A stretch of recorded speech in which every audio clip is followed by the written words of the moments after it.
Hey everyone, Kuro the Artist here. So when Omniverse was first picked up, it was a 40 episode order, so they had a good idea on how far they can go. Here in Season 5, we're introduced to the second half of Omniverse and breaching outside of their original plans. It's not super in your face, but it's pretty easy to tell when you look for it. We're kicking off the second half with brand new branding in the Galactic Monsters era, then we got another new theme song after that, and each season we live very far into the multiversal time traveling part of Ben 10 more than we ever have. The show's scale is bigger than ever, but is that for the best? Classic started off as a clear episodic show. There were connections between episodes, but you can pick it up pretty much anywhere and be fine. Alien Force took a hard left into story-heavy tone that pretty much requires you to watch it in order for the full experience. UA seemed to strike a nice balance in terms of arc episodes versus standalone, but man, a lot of those standalone episodes were really hard to get through. Now here in Omniverse, the first two seasons were pretty connected tightly with the Kyber and malware stuff, while the second two seasons definitely leaned back into the episodic nature, but still gave us enough to have a theme. So how's Season 5 going? Well, it looks like we're back to arc-heavy storytelling, but with an interesting mix. Now we're setting things up that's going to persist for the next 40-episode run. It feels like the second half is a lot more connected in terms of the stories they set up than any of the other previous series. There's Gwen with her magical school, the reintroduction of Kai, establishing our third future timeline, a non-universal two-parter / 200-episode celebration of the franchise, and who can forget the whole point of the Galactic Monsters branding, the 3-part Anur arc. We still dabble in self-contained stories though, but so far they've been pretty weak. The Zombozo episode really set a poor tone for this new half of Omniverse. This video will focus on Vengeance's mind, so I'll save my thoughts on that for later. But then after a marathon of arc-heavy stories, we get Catfight, Collect This, and The Vengers, which all seem to have a poor reputation in of themselves. No offense to those that enjoy them. Now don't get me wrong, Omniverse has had some pretty great standalone episodes too, but considering the second wave of episodes, we're really starting to get that dry feeling whenever there's not a story-centered episode, much like UA during the Dagon arc. All in all, I think it's safe to say Ben 10 can excel in both story episodes and one-off episodes, but just as easily drop the ball and drag its feet with it as well. And fans have noticed. The less favorable arcs that have happened, like Warlord Vilgax or the Dagon arc, gives arc storytelling a very bad name with some Ben 10 fans. And the same goes for the weaker side of the standalone episodes, making folks want to only watch the story-centered ones, inadvertently causing yet another divide, as if this fandom needed any more. But with the next 40 episodes having a lot more interconnectivity, I think it'd be fun to pay extra attention on how the Frime franchise is gonna go out.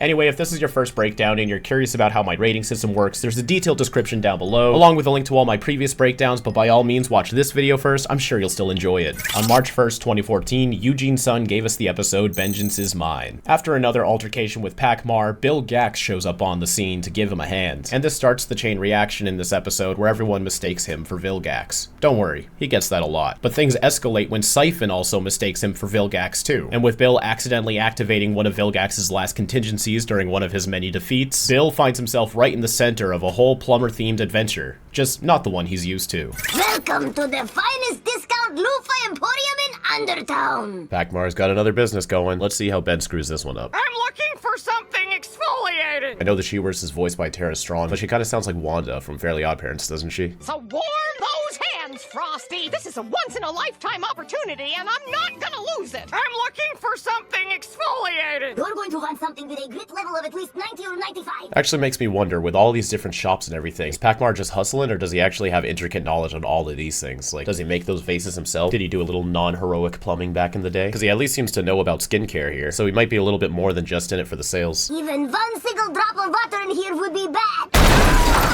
Of course he's water hazards. Good impact drawing on the wall, though. Holy shit, Sir Morton? I forgot the Forever Knights were in this one. Or is it just Sir Morton? It's weird seeing him on his own. Okay, there they are. Get Tennyson before he... Yeah, I forgot the Knights were in this one. I love the sound of his little water guns. Late. That's neat. I never noticed the spikes on the back of his legs here. I like that. I'll always be glazing Omniverse Water Hazard. He looks so cool. No water! But how am I supposed to? No butts! Well, you got other aliens. Oh, you know what it is? Who's missing? It's their leader. Chadwick's not here. Probably didn't want to get Tim Curry unless it was a bigger role. Sorry.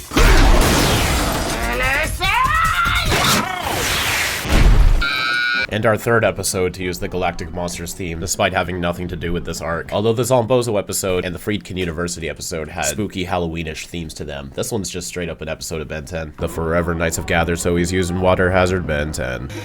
What exactly are we supposed to do with him? You figured it out! Well, I guess he doesn't care that much then. So he's got his Omnitrix on this arm. He turns and walks. Whoop. There it goes. I am the leader of a criminal gang. I love the way he's holding his little shopping bag. Closed? Now I'll have to shop online. Back when doing that was not as appealing. Now, at least from what I can gather, most people live off of Amazon shipping. They're charging taxes now. Oh, buddy, you don't even know. And what one hell of an introduction here. And I am not kidding.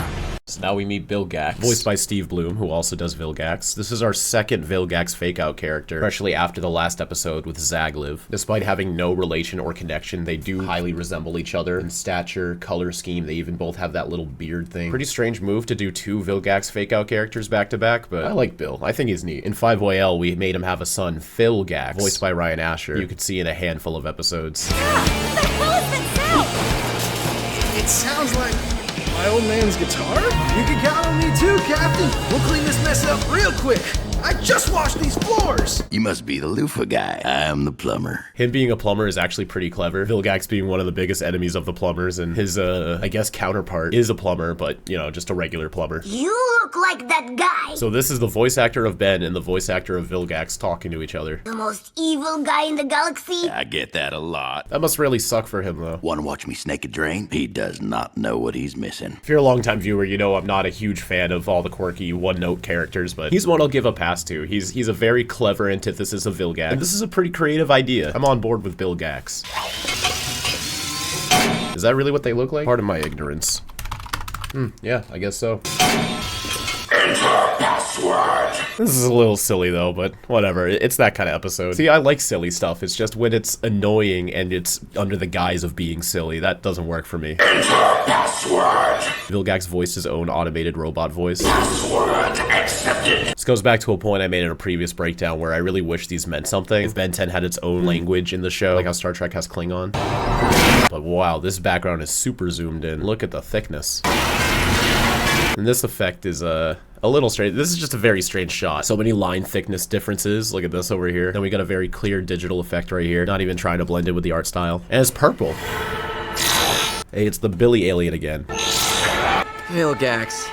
Ben doesn't even care anymore. If you are seeing this, Ben Tennyson has thwarted me once too often. How would this have activated, though, since it requires a passcode? If Ben defeated Vilgax, then somebody would have had to type that in. I'm surprised Siphon didn't, actually. I'm not sure how this would have worked. It could have just sat down there forever. And this also doesn't really seem like something Vilgax would do. Then again, he did randomly start following the law in Alien Force, so I guess he's just always switching it up, trying out new things. I have prepared that you all will soon perish with the name Vilgax on your lips. Dialogue does kind of sound like Vilgax, but something about the delivery. It's sort of like the same with Ghost Freak last episode. Like, Steve Bloom's still Ghost Freak and Vilgax, but the way he performs these characters are very different from how he did in Classic. But it's at least nice to have the same voices. The Omnitrix being used as a play toy. I will finally have the pleasure of destroying this miserable planet. I had nothing to do with that attack. If they destroyed the ship, I would have perished with the rest of you. What's the matter, Gwen? You look like you've seen a ghost. Man, you pretty in ugly. Maybe I don't have to be scared to use them anymore. Man has life energy, Mike. I don't have any to absorb. One of those silhouette misdirects. Although you do see they really did draw Vilgax. You can see the very defined shapes of his armor and even some of his tentacles, and then it morphs into Vilgax before the smoke clears. Last thing you want to deal with is mold issues. That's very true. Mold is nothing to mess with. I've taken you down before, Vilgax. I can get Pakmar not getting this as Vilgax because, you know, all the alien differences. But with someone who's been so personally involved in his life, you'd think Ben could realize this is not Vilgax. That is not Vilgax. He needs to do a scan. That individual is a human being. But he looks just like Vilgax. Wouldn't it be Plumber Extraordinaire? Is this grammatically correct? Vilgax? He isn't even trying that hard. Vilgax, it has to be! Alright, now the joke's not working anymore. This just makes Ben look really dumb. It's Vilgax. It has to be. Et tu, Siphon? My master has finally returned. man, I don't know you. He's so kind. He's so gentle. We gotta protect Bill Gax at all costs. Take me back. My gang makes fun of me. I always loved that line. My gang makes fun of me. Siphon's someone I don't mind being a little pathetic. I did like when he had sort of an edge to him in that one Ultimate Alien episode, but he's someone that it's kind of acceptable. He's lost his way. We've seen him struggle to get this gang going ever since the start of the series, so with him starting to fall apart emotionally and reputably, makes him more of a character. You mean like be my apprentice? Sure, okay. What a guy. Just don't expect a medical plan. Honestly, it seems like no jobs offer medical plans anymore, though. Too expensive. Sweet science of fixing a turlet. I'm sorry, a what? Sweet science of fixing a turlet. Turlet. Does he say any other words like that? I guess there's not too many words that have like the oil sound, like toilet, turlet. Hand me that 3/8, would you? So, like, what does Siphon think he's accomplishing here? I guess he's just so used to blindly following Vilgax, but, I mean, an offhanded mistake of him as Vilgax is kind of funny, but now, like, committing to it this hard, I don't know. Yeah, water runs down. He's like, shit. He's so horrified. There's one frame where the lines on the notebook paper disappear. That's all right. You're here to learn. You gotta dream big, Junior. You gotta dream big, Junior. Got this plan? I plan to be a rock star. These two shots don't flow together too well. He changes positions way too drastically, and the camera stays focused on him between them. Plan? I plan to be a rock star. Master on the guitar. Plan to be a rock star. Master on the guitar. Plan to be a rock star. Master on the guitar. Do you yourself ever play guitar? It's always been a fascinating instrument to me, but I don't think I know anybody who actually does play the guitar. I've tried it, you know, at a music store, so I'm talking like actually like plays it as a hobby or maybe even a profession. Where's my guitar players at? Please sound off in the comments. You should come see my band Friday night. Jaguar. He's still wearing his plumber attire in the band. Doesn't even dress up. Also, it's funny how he's the only one in the poster, implying like this is just him. He calls it a band, but it's just himself. Chick magnet. Guitar. Siphon seems perfectly happy following Bill Gax. Just think it's Vilgax. Makes you wonder if he even really cares about being evil or not, or if he just wants to please his master. Like if the real Vilgax, for whatever reason, actually gave up his evil ways and tried settling down and having a normal life, do you think Siphon would still follow him? In fact, that would be good for one of the polls at the end of the video. Hand me that other wrench. Guy could get used to this. Manual labor. The walking through the water animation is real nice. That could be tricky to make it look good. There must be something. Find me some fast cash. Turlet cash. What accent is this? You need money? This must feel pretty weird to wear. He's got the waterproof pants on top of the overalls. Gotta give him like no room to bend his knees. When your ex-girlfriend asks you to watch your parrot, say no. Oh no. Vilgax's holograms came from down there. So why are they up here? It is really gross down there. A clue? Another perfectly timed explosion. 6% interest rate on the loans? Ugh. Oh yeah, you can fly. Siphon. Indeed. Hey, that was sick. Wall run right here. Death. Maybe if you like fire that directly at Ben, it could have worked. Man, he really trusted that worked. Imagine if he mistransformed. You are not hurt. And now he's using Ghost Freak again ever since re-unlocking him last episode. It's good to see stuff like that last, unlike when he got all of the Halloween aliens in the classic series and they never showed up afterwards. I really wish they did the inverted color scheme for when he phases though. No thanks to Siphon. Oh, is there no filter for his voice? No thanks to Siphon. Maybe a little pitched, I guess, but sounds really weird there. Can't phase through everything. Actually, I can. Yeah, he just sounds super weird this episode. Even so, I was saying how Steve Bloom performs Ghost Freak very different from the classic series compared to here. But even between these two episodes, Ghost Freak sounds very different. I'm a ghost. Possession is 9/10 of the law. No thanks to Siphon. Actually, I can. I like how he's constantly flickering in and out of intangibility, like right when the laser goes through. Very perfectly timed. Oh, sick. His access to his tentacles now, though they're purple and black. It's a little strange. It kind of doesn't fit the mint green he's got going on, but I appreciate the power is there. They snap out too very quickly, though I don't like how they just puncture through his torso rather than opening up his skin like he used to have to do it. Opening up the skin was one of the coolest parts of Ghost Freak. Tennyson! Everyone's shouting Tennyson this episode. That's cool how he starts transforming and you see all the tentacles morph into him. There is much to Vilgax's revenge scheme that we do not yet understand. You're taking 15-minute breaks, not 20. Is Bill planning on paying Siphon? Stick your finger right in there. The two different watercolors kind of clash. I was thwarted from the money. I will never fail you again. So I'm not super bothered by how pathetic Siphon is being this episode, but it's not, like, too amusing to watch. The more they do it, the less funny it gets. Not the right part, buddy. You're no friend of plumbers. Get it? Thank you. The angle of the water changed when he takes his finger out. Based on the last shot, it should be curving over this way. Your continuing obsession with going down into the sewers is beginning to worry me. I don't know, Rook. I don't think it's that big of a deal. In fact, they go down in the sewers all the time because of Undertown. You must really hate that smell, finding any excuse to not go. But I have a hunch. It's something that happened once before. Okay, I never liked this scene for many reasons. One, it's a big continuity breaker. Vilgax is back. Last time I threw him into space. There's nowhere that this really fits in the timeline. With Vilgax, it seems like every single time Ben and him interacted, it was on screen. We have a very solid, concrete narrative of beat for beat where Vilgax is in the timeline. But this is implying there was multiple off-screen adventures with Vilgax, which not only doesn't make sense, but diminishes the appeal of Vilgax. Now, whenever Vilgax shows up, it's no longer a big deal because you'll be like, oh, he probably runs into him all the time and we never see it. Plus, why has he just got him tied up with a rope like this? He doesn't have any more cool contraptions? Did he only have that one ring and he hasn't ordered a new one yet? He's like, sorry, Tennyson, I wasn't expecting you today. All I have is this rope. Any final words? And he looks like this in the flashback too? Like, why? We got a flashback to like Secrets or Back with a Vengeance in the Omniverse art style. Would he be wearing all of this armor? You stink! The humidity in here recreates the natural environment of my pets. Vilgax's whole thing is that he works with robots, not these weird squid things. And the squids look just like Dagon. And the whole point is like Vilgax and Dagon have nothing to do with each other. Vilgax was just posing. So why are these squids designed to look so much like the Lacubras? They could have looked like anything. Like, it had to have been intentional. There's no way they accidentally drew things that look exactly like the Lacubra, one of the biggest parts of Ultimate Alien. So why would they intentionally do this? It's just very perplexing. Cut to the part where I get out of here and kick your butt!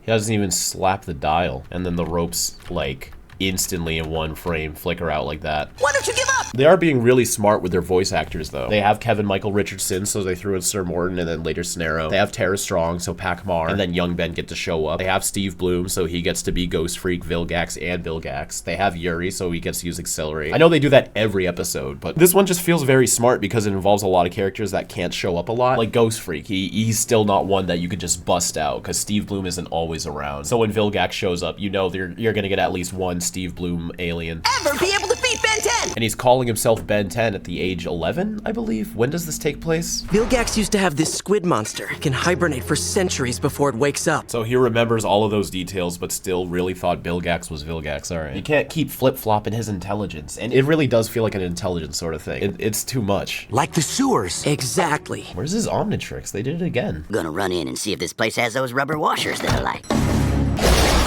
He looks just like Vilgax! Like, vaguely. Why would Vilgax want to buy his plumbing supplies here? Can you do me a solid and let me use your bathroom? Sorry, no. Yeah, really pushing it with zooming in on backgrounds this episode. And the quality, too. It's like they didn't even have access to the original image. The quality difference between Ben and his surroundings is very obvious. It's broken! I'm a plumber. Now this looks fine, though. We like it the way it is. Given that you flush to open up the tube to the plumber HQ, that toilet just doesn't work at all then, right? It's not a real toilet? That man is not Vilgax. God, he's so big. Your time is up. I mean, you'd probably be able to find the projector now. It's gotta be directly under wherever it's projecting this light. You're about to feel the full... But look at the posing. He's like parading around. My vengeance. The vengeance of Vilgax. What a big yucker. What a big chuckler right here. Ever seen Vilgax this happy before? He's so overjoyed. It's all in working order. Might not want to go in there for a while. Vilgax must have done something in here besides that smell. Okay, so he did use the toilet then? Is there a way to make the toilet functionable? This background too. They're very daring this time around. That was not Vilgax. Second, and they're all super low quality. Omniverse's whole brand is like beautiful backgrounds, but these ones are all misshapen, low quality JPEGs, it seems. Third, and not least, crazy how that thing fit through the toilet. Although octopuses on Earth can do that too, you know, fit through very tight, small crevices. Yes, this is my favorite Clockwork sequence. Really good morph into Clockwork too. Look, his head like turns around. You see it on the back of his head. But yeah, I'd argue this is one of the most iconic scenes for an alien in Ben 10. This far into the series, you don't get a lot of them anymore. Like a scene that like really super stands out, like Accelerate at the baseball field, Echo versus Argit, Way Big versus Malware. You know, scenes that like really imprint on you. I feel like this is one of those scenes for me. Yeah, that's just super cool. And it's great because it shows him learning to use his aliens more creatively and solve his problems. When we first saw Clockwork in Omniverse, he almost lost the megawatts because he turned into him. He was running down the street, running out of breath. If the Nosedians actually wanted to lose Ben, they could have. But here, Ben figured out a workaround for Clockwork's slowness by slowing down everything else around him. I guess a version of super speed. And you can see with this pipe, it's green, as is everything else because we're seeing it in like clock vision. But once he makes contact with it, it turns to its regular color because now it's moving at the same speed as him. It's a small but notable detail. It does feel like the squid size keeps changing though. I need 2 end caps. That was easy. I had assumed foiling Vilgax would be more difficult than this. Oh yeah, Rook's never really fought Vilgax before, so I imagine part of him is sort of excited since he was still at the start a Ben 10 fanboy essentially. And reading up on his file, knowing of his legendary battles, Rook's probably a little excited to be part of his own Vilgax takedown story. And he's amused how well it's going. Too bad it's not really Vilgax though. He sent hundreds of them! Yeah, I mean, they look cool, but why do they resemble the Kubras? Yep, aside from the actual alien he chooses, it's still always the same dozen or so icons. It's neat that we see Bullfrag's though, but I feel like it doesn't really count because he's using Bullfrag right now. So of course they need to put his icon there. And this is our first time seeing him casually use Bullfrag. Ever since the Frogs of War, this is like, what, 15 episodes later? Just about, maybe 13? But hey, he's here. So Derek said that the glasses were originally just part of the disguise, and when Ben would start regularly using Bullfrag, he wouldn't have them anymore. So what do y'all think he would look like without his glasses? What kind of eyes? Would he have like the standard incursion bulgy eyes? Would they sort of resemble Milius's with the big brow? Would they resemble Atea's maybe? I don't know, what do y'all think? Maybe it's a good thing he never took off the shades. Don't feel bad. Omnitrix is very rounded. This episode's visuals really aren't too great. Clockwork scene was nice though. It's cool that he used his stomach to force expand and escape. Gotta have real good balance to sit on a pole like this. And supporting both of their weight? What is this thing made of? Concrete? It looks familiar. Even Siphon knows the squid things? They don't fit the timeline. Which also makes you wonder, when did Vilgax hire Siphon? What is this? You recognize me as his loyal servant. So was Siphon around during 11-year-old Ben's time? I mean, maybe that could work. I order you. Lay waste to Bellwood. We're kind of already doing that though. But now he's like, yeah, now it's my idea. I'll get my leverage. Bill's ready to throw some hands though. I was just about to tear that thing a new inkjet. Siphon. Just slide in the PNG. It wouldn't look that weird if his mouth wasn't awkwardly hanging open. With Siphon controlling them, the squid monsters are organized. Then you're not Vilgax. No fucking shit, dude. But both me and Siphon were pretty convinced. But the mindless squids easily didn't recognize this as Vilgax, so are the squids smarter than Siphon and Ben? I think I have an idea how to stop those squids. We will pay you for your time. Greedy, money-grubbing merc. Time and a half. Let's go. You can afford to pay him time and a half? How much do you make, Ben? Senpai! I am your humble servant. This looks like it's colored wrong. Listen, I need you to get all the monsters to follow me. It's kind of funny seeing that voice come out of him. If you listen close, it's like Vilgax's voice and Bilgax's voice layered on top of each other. They even have the Vilgax Omniverse voice filter on it. I need you to get all the monsters to follow me. Or maybe it's just Bilgax's voice with the Vilgax filter. Can't quite tell. Oh yes. Follow him! Man, they're still doing construction on this? I mean, this is like the second or third time Ben's had a brawl in here, so he probably keeps breaking their shit. They're never gonna finish this building. We're almost there. Oh, this looks very funky too. Yeesh, it's like down to his neck. Almost looks like one of those comfort pillows that you use on an airline. Do me a solid and wait right here. It's Ben Tennyson! That's cool. Transforms with a punch. I like whenever he gets to transform during an action. Him jumping up to block the missiles with forearms comes to mind. Or him running off the ship, turning into Heat Blast. Siphon quickly replaced his lasers since Rook broke them the last time they fought. This is payback. Yeah, they did it again. Come on, Siphon, you gotta have more than just those guns. Remember how he had like such a big arsenal in Vengeance of Vilgax? You see this right here? Ben's head pops off for a second like a spring. You have no chance against us. Now there's only like 7 squids or so. Wasn't there hundreds? But the sponges come back. Alright, yeah, Snarrow is animated very well. This looks like a frickin' nightmare to deal with. No! We've been trapped by a loofah!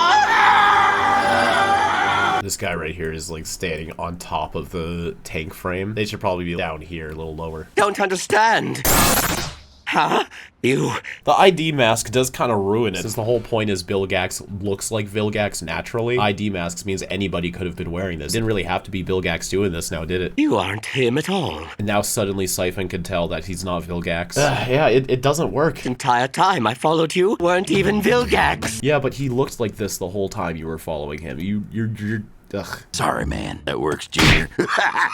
Only the real Vilgax would treat me so poorly. Huh. I didn't think Ben 10 would make a second Stockholm Syndrome episode. Thank you, Bilgax.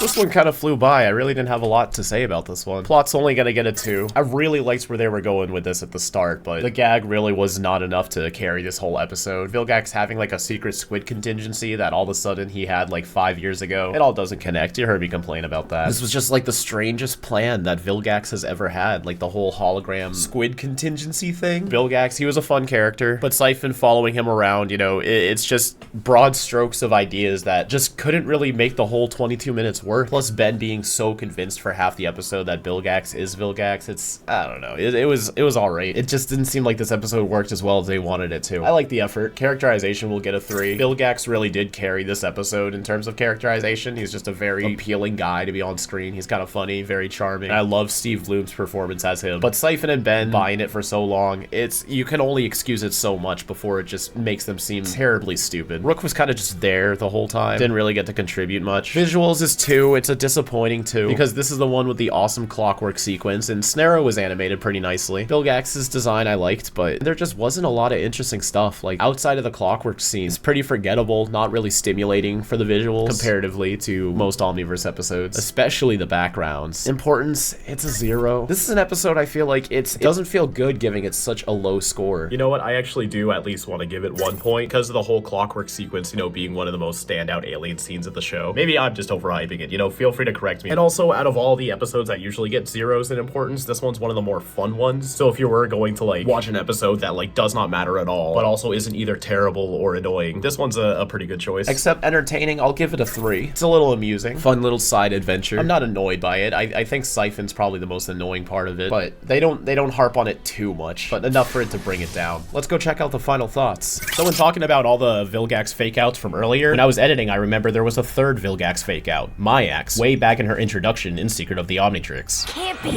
They're gonna take down Vilgax once and for all. Hey, you're not Vilgax. While that's actually perfect to segue into the next batch of polls, I got a bit of catch-up to do first. First on deck is with the list of hypothetical doomsday scenarios that Ben was excited to encounter in Something Zombozo This Way Comes. Which one would you have actually liked to see be a real episode? Over half of y'all voted for the Army of Evil Alien X's with 60%. I do think out of all of them, this is definitely the most interesting just because of the absolute absurdity, but it's also the hardest one to pull off, and I have a feeling it might not be anything like we're imagining. It could have been cool, but maybe I would have just done the Vilgax way bad team up. Moving on, over half of y'all also have never even been to the circus, with diminishing numbers the longer we go. I haven't been to the circus since I was very young myself, and while I did have a good time, this further establishes that having a whole circus theme episode of Ben 10 is not nearly as relatable as it could have been. Third one, I should have seen this coming. The last laugh is most of y'all's favorite Zombozo episode, though with the 3 shots he had at the main spotlight, I'm not sure any of these are really worth coming back to. We also had 76% of people vote for Frightwig as their favorite of the Circus Freak trio, and I'd have to agree, her power is the most unique, but as with all of the circus trio, they didn't show up enough to make a name for themselves, though I also kind of like Acid Breath too, just because of his creepiness. But despite Zombozo's poor run with his episodes, only 11% of people didn't want him to do anything with the Inner Arc, while 70% would have been happy with just a cameo. I'd probably be in the minority. I don't think he should even touch the rest of that arc, but maybe they could have made it work. Who knows? Though surprisingly, 74% of people are in favor of Gwen's secret identity. I agree that it does make her life more interesting. I just feel like it's way too late to go back and try to give her one in the first place? Maybe I could have worded this question better. Though also no surprise, Classic Ghost Freak won for the favorite Ghost Freak design. Lots of comments were expressing how the chains were a good metaphor for Zscair being trapped within him, but the whole point of Ghost Freak from this point forward is Zscair's separated, Ben's free to use him, so if anything, the chains don't even work anymore, even if they once did. I'm just a big chain hater over here. Favorite look for Charmcaster's Omniverse? Alright, I can see that. I think being super objective, I'd have to vote for that too, but in my mind, I always relate her to the UAF appearance, but probably because we spent the most time with that design over everything else. It's also the only one that shows up in a video game. And let's cap things off with the canceled Ben 10 project list. 64% of y'all would have liked to see that Gwen Tennyson spin-off, and that'd probably be my vote too. Just for the longevity though, like ultimately, the theatrical live-action film could have been amazing, but having a whole series would give us years upon years worth of content. And a theatrical live-action film is dangerously easy to screw up. So what do I have for y'all today? Well, let's pretend that segue from earlier is still valid and say, which character was your favorite Vilgax fake-out? Myax, Zagliv, or Bill? I also want to loop back to my previous point about Siphon following Vilgax blindly. If Vilgax ever gave up evil, would Siphon still follow him? So basically, where does his loyalty lie? Third one's a bit of a strange one. What's your favorite Vilgax underling? We have a standard robot army, which comes in various forms. The squids introduced in this episode. Siphon, who's a full supporting character. Or do you just like Vilgax when he's alone? I'm not counting temporary team-ups like Kevin or Albedo because they're not really part of Vilgax's whole shtick. And lastly, we'll finish with the title of this video. Does Ben 10 work better with arc episodes or standalone episodes? Obviously, a nice balance is nice, but if you had to choose, which one would it be? Let me know what you think in the community tab when this video goes live. I hope you all have a fantastic rest of your weekend.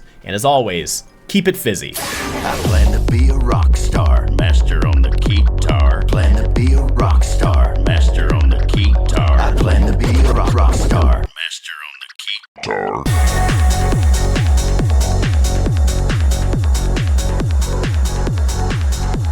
I plan to be a rock star, master on the guitar. I plan to be a rock star, master on the guitar. I plan to be a rock star, rock star, rock star, rock, rock, rock, rock, rock, rock. Like I got this plan. I plan to be a rock star. I plan to be a rock star. I plan to be a rock star. I plan to be a rock star. Gotta dream big, Junior. You look like that guy, you know. I get that a lot. Special thanks to Andrew Analik in the ink cartridge tier, and Elizabeth Susan in the ink barrel tier. Your contributions greatly help out our projects, and we hope you continue to enjoy our content. Thanks again.